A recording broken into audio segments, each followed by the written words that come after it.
Legal, vamos lá.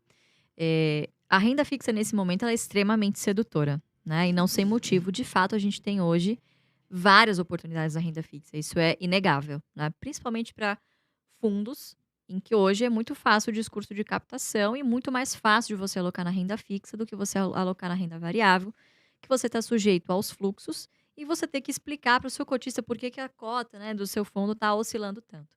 Então, eu acho que, primeiro, né, para os institucionais, isso aqui é o mar de ganhar dinheiro. E segundo, a gente tem um histórico, há não muito tempo atrás, de juros nesse mesmo patamar, né. O que as pessoas às vezes não se atentam é que, se os juros está nesse patamar, tem um motivo por causa disso. Primeiro, a inflação e segundo, quando a gente olha, obviamente, os juros futuros, o mercado também precifica o risco do país, né, o risco sistêmico, enfim, que a gente está, sujeito no momento. Então, temos taxas de juros interessantíssimas hoje, mas obviamente existe a contraparte, né. E o que que via de regra acontece? E aqui é sempre aquele paradigma. Ao mesmo tempo em que você tem várias boas oportunidades na renda fixa, são consideradas, produtos seguros, e a pessoa tem, já no momento em que ela contrata o produto, a estimativa de quanto ela vai ganhar, é muito difícil de você bater nessa narrativa. Por outro lado, se você abdica dessa segurança, né, e continua comprando boas empresas a bons preços, que paguem bons dividendos, ninguém me contou, eu vivo isso hoje na minha carteira. Então, nessa mesma época, uma época muito parecida, vamos por lá atrás, né, com Dilma, a gente sofreu mais ou menos a mesma coisa. Os ativos lá embaixo, né, mas numa situação um pouco diferente, porque as empresas não estavam tão capitalizadas. A gente estava saindo de uma recessão, né, mas continuamos comprando. E qual foi o resultado disso?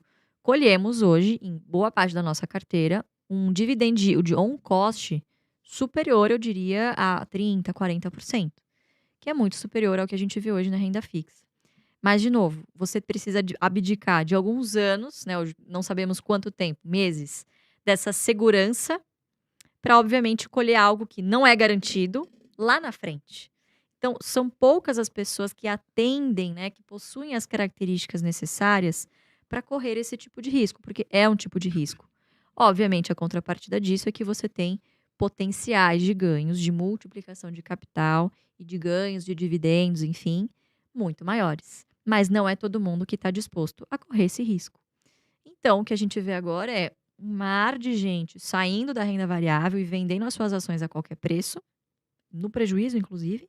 Ontem Pra mesmo um amigo meu falou isso: "Ah, eu vou vender todos os meus fundos imobiliários e vou pra renda fixa". Eu falei: "Calma, Exatamente. respira". Exatamente. Mas por quê? As pessoas estão sempre, em busca do que é melhor agora.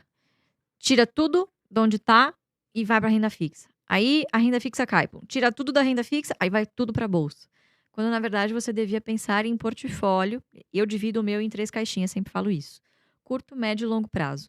O curto, reserva de emergência, reserva de oportunidade, precisa via de regra ficar numa renda fixa com liquidez diária, né, ou imediata, enfim, uma liquidez rápida, para que você possa dispor dos recursos rapidamente. A de médio prazo, em que você pode se dar o luxo de, também na renda fixa, pegar alguns produtos com uma carência maior. Então, às vezes, você pega, né, algum título com vencimento um pouquinho mais longo para levar até o vencimento mesmo. E é para outros objetivos que você tenha de vida. Então, sei lá, quero casar daqui 2 anos. Poxa, você pode programar aportes de maneira que você pré-fixa a taxa agora, por exemplo, né, acho que tá bem, acaba chamando a atenção essas taxas que a gente tem agora de 14, quase 15%, enfim, no pré-fixado. Você pode pré-fixar isso e, poxa, daqui 2 anos você vai colher com uma boa rentabilidade, os recursos que você sabe quanto você vai sacar lá no fim, porque você vai precisar desse recurso. Então essa é a caixinha do médio prazo. Vou casar, vou comprar um carro, vou fazer um intercâmbio, coisas desse tipo. E tem a terceira caixinha, que é a do longo prazo. Essa caixinha, de novo, você precisa pensar com uma cabeça de, eu tô assim, nivelando por baixo, no mínimo 5 anos. De novo, não é todo mundo que está disposto a deixar um recurso lá parado, vamos dizer assim, porque você corre o risco também de ver uma bolsa de lado e isso testa a sua fé. Por muitas vezes. Você vai olhar para o lado, o seu amigo ganhando rios de dinheiro na renda fixa ou em algum outro investimento, e você lá amargando uma bolsa de lado. Aí vem a frustração, vem o pessimismo, Ansiedade, a né. ansiedade, as pessoas começam a vender. E aí a famosa frase do Warren Buffett, né, quando as ações retornam de fato aos seus verdadeiros donos, que é quem tem essa cabeça do longo prazo e sabe que momentos como esse que a gente está vivendo são de oportunidade, né? Ô Lu, me fala uma coisa, porque assim, todos meus amigos que estão saindo, que estão vendendo ações, fundos imobiliários, que inclusive a gente sempre fala, né? Não vai vendendo abaixo, mas infelizmente a gente continua vendo esse movimento inverso. Sim. O que está acontecendo? Muita gente aqui tem medo. Como é que vai ficar agora os investimentos com o governo, né, com o Lula? Como é que fica isso? Onde eu devo investir? O pessoal está preocupado. Sim. Você acha, falando um pouco da sua visão, até para tirar dúvidas das pessoas, que o Brasil corre um risco de virar uma Venezuela, uma Argentina, com Lula chegando? Ou você acha que isso é um pouco absurdo? Uhum. É possível? É provável? Não acredito. Não acredito de fato que isso, pelo menos, ocorra num horizonte que seja algo rápido, né? Acho que tem 2 fatores muito importantes que a gente viveu e vive hoje, né? E diferente do que acontecia em outros governos do PT do passado, né? O primeiro fator é a internet. A rede social hoje tem um peso muito grande. Então, às vezes, coisas que não são noticiadas na mídia estão sendo faladas na internet, né? Então, não acho que... Bom, o mercado mesmo passou o recado muito bem nesse último mês, né? E em muitas coisas, o governo já viu que vai ter que ceder. E vai ter que, sim, sentar para negociar com o Senado, com o Congresso, enfim. E de que isso não vai passar batido. Ninguém vai dar carta em branco para ninguém, né? Todo mundo vai ter que se explicar. E, poxa, se quiser jogar o jogo do mercado, assim será, né? Então, acho que as redes sociais têm um peso muito, muito importante disso, diferente do que a gente tinha há 10 anos atrás, né? O negócio evoluiu bastante. E segundo, a maior segurança nas nossas instituições hoje, né? Eu acho que, principalmente, por exemplo, lei das estatais, infelizmente no nosso país, né, tem o passado incerto, mas hoje nós temos algumas outras barreiras que dificultam, não impossibilitam, mas que dificultam a vida do político corrupto, a vida de quem está só pensando em mamar na teta do nosso Brasil, né? Eu acho que hoje a gente tem 50% do país extremamente vigilante e torcendo para que o próximo governo ocorra em um deslize.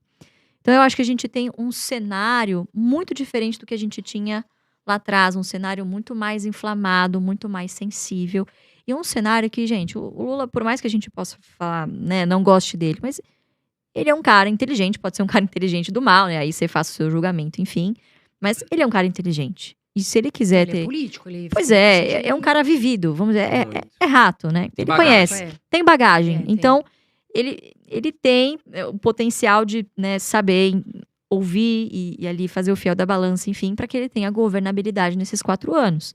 E, obviamente, que ele vai querer garantir um sucessor. Então, eu acho que a gente tem aí bons contra-argumentos de que o Brasil... Eu não acredito que o Brasil vá virar a Venezuela, pelo menos não tão rápido. E se você acredita nisso... acho que você precisa mudar de país imediatamente, né? As pessoas dizem muito isso. Poxa, vai virar a Venezuela. Mas geram emprego aqui, pagam seus impostos aqui, estão comprando casas, imóveis, investindo na renda fixa, né? E não estão dolarizando, não estão saindo 100%. Se você acha que vai virar a Venezuela, você tem que sair. Não pode ter mais nada aqui. Concorda? Eu também acho que o Brasil não vai... O Brasil é um país forte, um país que tem boas empresas, um país de oportunidade. Sim, a gente vê, foi o que você falou, né, André? A gente tá vendo a questão do Lula, mas a gente tem todo um congresso de direita, né? Então a gente também tem ainda essa política liberal que para nós ainda, né, é muito melhor. Então assim, as pessoas estão com muito medo de investir. Não vou investir. Gente, investir sempre, tá? Não importa se é Lula, se é Bolsonaro ou se é outro. A gente tem que sempre pensar em investir. Esses últimos anos ficou bem claro para nós, né? Com a pandemia, com essa mudança política que assusta as pessoas. Agora, Lu, muita gente fala da Petrobras. Uhum. Carol, é hora de comprar? Eu vendo tudo de Petrobras. O que você acha disso? Olha, Carol, eu lancei uma call há um mês atrás, naquele intervalo entre primeiro e segundo turno, né? De Petrobras, se não me engano, a R$46, pagando um prêmio altíssimo. Porque se batesse de fato R$46, R$47, eu venderia, porque tá na minha carteira de oportunidades. Agora, a R$23, que é mais ou menos muito próximo do preço médio que eu tenho, eu não venderia, sinceramente.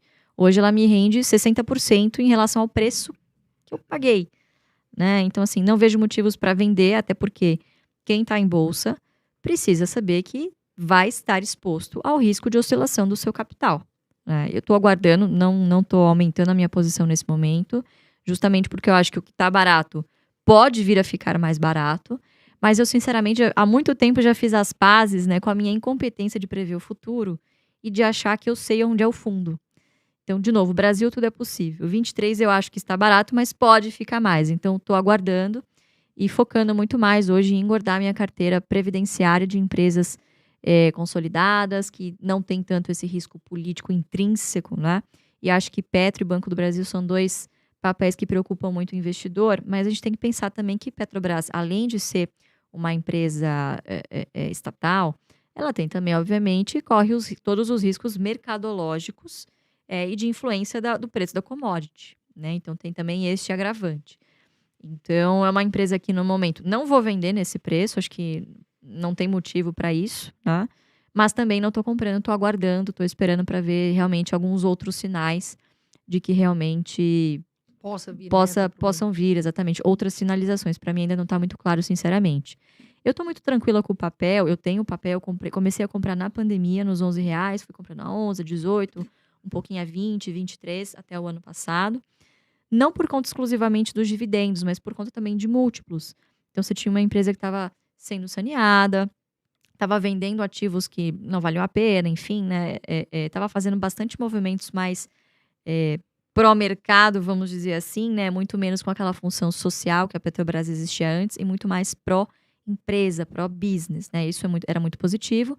E os múltiplos em que a empresa estava negociando, basicamente você podia compará-la com outras petroleiras russas e argentinas, pra você ter uma noção. Era esse o múltiplo que a Petrobras estava sendo negociado. Então, eu acabei tomando essa decisão. Sem dúvida nenhuma, quem tomou a decisão exclusivamente baseado nos dividendos, e eu disse isso insistentemente, se você está investindo em Petrobras porque você acha que ela vai continuar pagando esse dividendo de 30% ao ano para sempre, você vai se frustrar. Então, sempre quando a gente trata de estatal, principalmente quando se trata de uma estatal com o agravante de ser uma empresa cíclica, você precisa colocar o risco no preço. Então, se cair, estou muito confortável em fazer futuramente novas compras e manter essa posição e esperar até o fim. Quem investiu em outras janelas lá atrás de oportunidade, então início dos anos 2000, né, quando começou aquele movimento de mais pró-liberal, enfim, de abertura de mercados, e essa questão de privatização das empresas, né? Abriram-se várias janelas, por exemplo, de FGTS, né? Para os trabalhadores investirem, enfim. Quem carregou nos últimos 20 anos teve uma valorização de mais de 1000%. Agora, quem comprou em 2010, no pico, quando todo mundo estava recomendando e você era louco se você não participasse da capitalização, aí esse acionista ainda não viu bons resultados, né? Se não fez outras e novas compras. Então, tudo depende do preço. Você vê, a gente está falando de acionistas que podem ter tido prejuízos exorbitantes ou lucros exorbitantes a depender do preço que pagaram. Então, se você está conservador, não está confiante ainda, espera um pouquinho, não vejo pressa para isso. Se você acha que vai ficar mais barato, espera. Eu, particularmente, não pretendo vender, só se vier uma oportunidade muito grande de preço. Agora, Lu, você acha que o Lula, enfim, não vou falar o Lula, mas o governo de esquerda vai meter o dedo em relação, vai dar canetada na Petrobras para reduzir o pagamento de dividendos? Porque claramente a gente vê Gleisi Hoffmann, que é a presidente do Partido dos Trabalhadores, sempre reclamando de muitos dividendos, né? O que você acha? Que eles vão dar uma canetada? Vai chegar nesse ponto de cortar os dividendos? Olha, a União é a maior recebedora, né? A maior recebedora de dividendos. Então, seria um tiro no próprio pé, né? De um governo que está desesperado por recursos, né? Então, eu acho que vai ter muita falação e a gente vai ter que descobrir ao longo do caminho, na volatilidade, no susto, né? Vai ser um eletrocardiograma, muito provavelmente. Já começou, exatamente. Mas eu acho que muita coisa vai ser falada, pouca coisa vai ser posta em prática, efetivamente, né? Eles fizeram uma tentativa recente, que foi negada, justamente porque a atual administração tomou boas providências de blindagem nesse sentido. Então, por exemplo, agora em dezembro, se não me engano, eles vão ter o Petrobras Day, em que eles vão apresentar o plano dos próximos 5 anos. Então, ao você deixar um legado, né, claro, em que você deixa tudo em ata, as pessoas que entrarem depois e que quiserem revogar isso, vão ter que infringir a lei.